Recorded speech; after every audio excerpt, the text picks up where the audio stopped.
we really want to give you the sense of the becoming, because the entire universe is established for eternal becomingness. You could accurately say that the contrast that so many humans think they would like to do without is literally the stuff that puts the eternalness in eternity.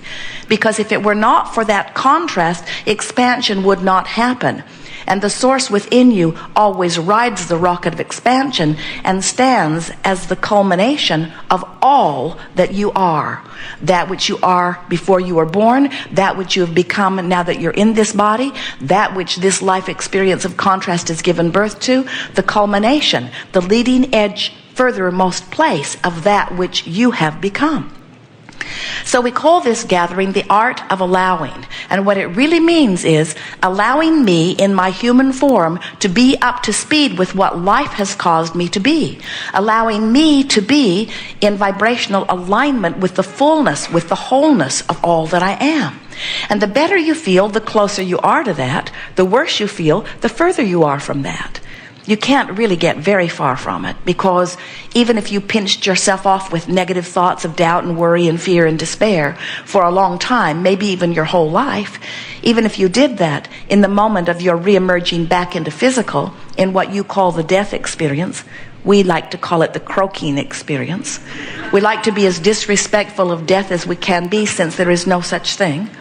When you withdraw your attention from this physical time-space reality and you reemerge into that which you truly are, you get right up to speed with all that life has caused you to be, and you feel the elation of that expanded beingness. This Art of Allowing workshop is about you figuring out how to, day by day, moment by moment, really thought by thought, get into vibrational alignment with the expanded version of you. And the reason that that is so important is because if you don't stay up to speed with what life has caused you to become, you don't feel good. You're not living the life you intended to live. You're sort of, if you will forgive the bulky analogy, like a two-headed monster, and we just want both heads to get going in the same direction. When the source within you is loving you and you are mad at you, you're tearing yourself apart. When the source within you is loving that which you have called your enemy, and in fact would never find anyone to be enemy-like or worth condemning, when the source within you is loving whoever it is you're focused upon, and you're hating them or fearing them, you're tearing yourself apart. When the source within you knows your worthiness and you don't, you're tearing yourself apart. When you are critical of yourself or anyone and source isn't, you tear yourself apart. When you doubt, source doesn't. When you fear, source doesn't. When you hate, source doesn't. In other words, the source within you is pure positive energy, and the closer you get to that, the better you feel. In fact, in that direction, you feel ease. When you don't do it, you feel dis-ease. So, positive emotion means me in my physical body right now, by virtue of whatever it is I'm giving my attention to, have found vibrational alignment with source energy. And under those conditions, if you hold steady in those kinds of thoughts, you thrive. But if you are consistently worried or angry or fearful, if you are watching CNN and believing what they're telling you, if you're holding yourself in vibrational alignment with the idea that you are not in control of your own experience, if you are being brought to a place of feeling no power, then you are holding yourself consistently in a vibration of separation. That's too strong of word, but we want to make the point. Of separation from who you really are. And under those conditions, you will not continue to thrive. You are source energy. And there is this wonderful buffer of time between the thought that you think and what actually manifests. Because after all, you're not only offering a vibration based upon what you're thinking right here, this red hot minute. You are offering a vibration about who you really are. Are you getting a sort of sense of this duality? You are source energy who is in a physical body and therefore allowed to think and expand. When you are thinking thoughts that are in alignment with the way source sees it, when you're looking at life through the eyes of source, you love the life you see and you thrive within it. But if you find things to fuss and worry about, and you do it consistently, then you begin to activate vibrations within you that consistently do not allow the fullness of the energy that is really you. And under those conditions, you don't feel so good. Now, you can blame everyone under the sun for the negative emotion you feel. You can blame your mate. You can blame your children. You can blame your parents. You can blame your government. In fact, you can blame anybody that you choose.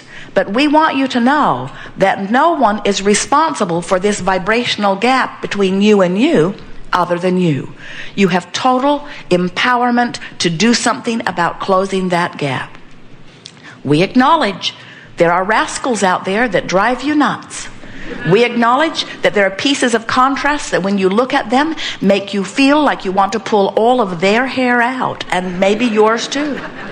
But we want you to understand that you've got to get control of your thoughts without demanding that they do something different.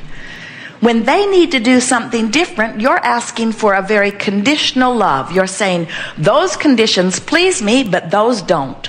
So those conditions that don't please me need to be changed so that I can be pleased. And isn't that the basis of most parental control? Isn't that the basis of most governmental control, or even most religious control? Those conditions don't please me. What are the odds, do you think, that this source energy that man calls God, all powerful, would really need to change those conditions so that I can be pleased? We want you to understand that that which man calls God and that which we know as source has got this figured out and does not need your compliance in order to feel good. That would be a pretty limpid God, in our opinion. If God were really to say, I want to feel good, but you are not pleasing me. Therefore, I do not feel good, and therefore, I will blow you all up. I will give you one more millennium to comply. And if you continue to displease me, dysfunctional God that I seem to be, and we are wanting you to understand that that which is source energy is always pleased, because that which is source energy understands the whole cycle of things, knows the eternal expansion, and knows the well-being nature of all that is. But you, in your physical form, you can use any excuse in the world to not be in vibrational alignment with who you are. And as you choose thoughts that source does not choose, you feel rotten. And then you run around and you're feeling rotten, and you say, I feel rotten, you need to stop doing that, and you need to stop doing that, and you need to stop doing that. And we say, what you are really wanting to do is to discover the freedom that only comes in unconditional love. The freedom that comes in aligning with the source within you and looking at the world through the eyes of source. And when you do, you feel worthy. And when you do, you feel and are love. When you do, you are tuned in, tapped in, turned on. You are the powerful creative genius that you are. You are the extension of source. You are the physical human embodiment of source. And you are then and only then living the life that you intended to live when you came forth into this physical body. Humans commonly say to us, Abraham, if I was pure positive energy before I was born into this body, and I'm going to bang around and then I'm going to return to pure positive energy, why did I bother to come forth and bang around? Why would I not just stay in the pure positive energy? And we say, because the expansion is so exhilarating to all of us, because you knew the power of the contrast, you knew that it would give birth to another rocket of desire, you knew you would then have the life-giving, exhilarating experience of consciously using your ability to focus to turn in the direction of what you've asked for, and because you knew that the joy is in the journey, not in the completion of the journey. We never see you make a plan for a vacation. You say, oh, I'm going to 10 cities. I'll go to this city and this city and this city and this city and this city and this city, and then I'll come back home. We never ever hear you say, oh, let me look at this objectively. Home is my final destination, and I am home. Why go? I think I'll just check this vacation off my list. Vacation has been accomplished. And we say, you don't go on the vacation to get it done. You go on the vacation for the fun along the way, for the insight, for the expansion, for the exhilaration, for the opportunities, for the expression of life. Can you imagine Jerry and Esther saying to their river guide, where will this raft come out of the river? And he would say, oh, many miles downstream, close to Fort Collins. And so they say, well then, we would like to put our raft back on the bus, and we would like to drive it downstream, and we will put the boat in the river about 50 yards from where we're going to take it out, because we like instant manifestation. And he would say, all right, crazy lady, but I thought you wanted a ride on the river. And that's what we want to say to you. We know you wanted the ride on the river. You wanted to come forth. You wanted to be you. You wanted to explore your contrast. You wanted to know what you don't want so you could know what you do want. You wanted to personally give birth to those rockets of desires, because you knew when you did, law of attraction would respond to the rocket of desire that you'd given birth to. And you knew that as law of attraction is responding to that rocket of desire, you knew that a current would be created, and you knew you would be summoned toward that current. You knew that you would be able to feel the current, and you knew when you turned in opposition to it, you'd feel it, and you knew when you turned toward it, you would feel it. You knew that this was going to be an easy thing. You knew the contrast, no matter what it was, would inspire a better condition, and you knew when you turned in the direction of it that you would live the better condition, and you knew that with everything that you allowed, you would also get a new platform from which to create. In other words, contrast causes you to give birth to a rocket. You turn in the direction of the rocket of desire. You become a vibrational match to it, and it manifests. And now you have a new platform. You give birth to another rocket of desire. You turn in the direction of it. You become a vibrational match to it, and it manifests. Now you have a new set of contrasting experiences, which gives birth to another rocket of desire. You turn in the direction of it. You become a vibrational match to it, and it manifests. And you say, you mean I don't ever get it done? And we say, that's right. You're eternal. There is no ending. And you say, then, tell me one more time, why do I do all of this? Why do I keep doing it? And we say, for the fun of it. And you say, it's not really been all that much fun. And we say, then that's because you're not consistently going in the direction of what life has caused you to ask for. Friends, we get it. We understand. We know it's miserable when life causes you to ask for this and you point that way. That's horrible. Don't do that. We don't blame you for questioning your reason for being if you're pointed against the current of life. But you were born with guidance, and now you know better. Now you know negative emotion means you're pulling against who you have become. So then you say, well, what do I do about those others who are outside of me, who aren't excited about me following my bliss? And we say,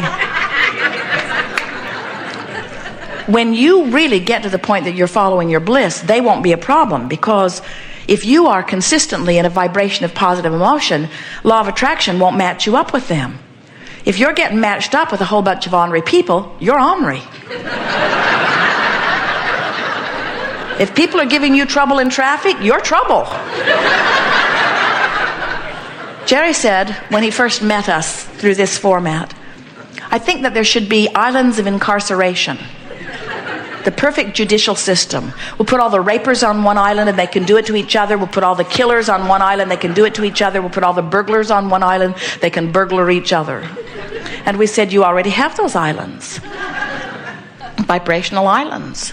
And the audience said, how can that be? How would the one who is murdered end up on the same island as the one who murders? And we say, same vibration.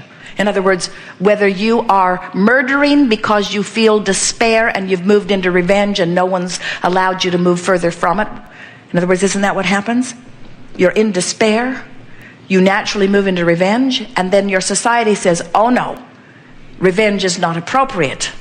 This is as far as you go on the revenge ladder. So you go despair, revenge, despair, revenge, despair, revenge. Have you been following the lives of the serial killers? Have you read about what their life was like? Listen to any one of those stories, and what you hear is about someone who as a child was not encouraged into his alignment. And every time he made the effort to move forward, he was stopped by a system or a society or someone bigger and stronger who says, you're not allowed to feel that way, rather than encouraged to move right on through it into something that was more in alignment. We promise you that if someone presses a pillow to your face, you will flail about.